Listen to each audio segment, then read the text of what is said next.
Welcome back to yet another technique of Vedic maths. Today I am going to teach you the trick of multiplication of numbers between 101 and 109. 102 into 103. Simply the logic again, these are 6 numbers. 1, 2, 3, 4, 5, 6. So my answer would be 1 less than the digit. So that is 6 minus 1. 1, 2, 3, 4, 5. So the first step is put this 1 as it is.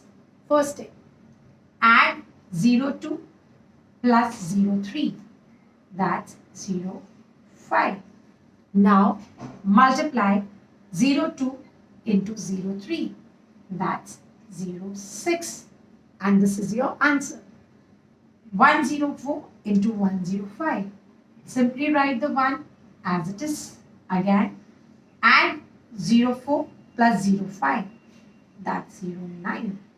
Now multiply 04 into 05. That is 20.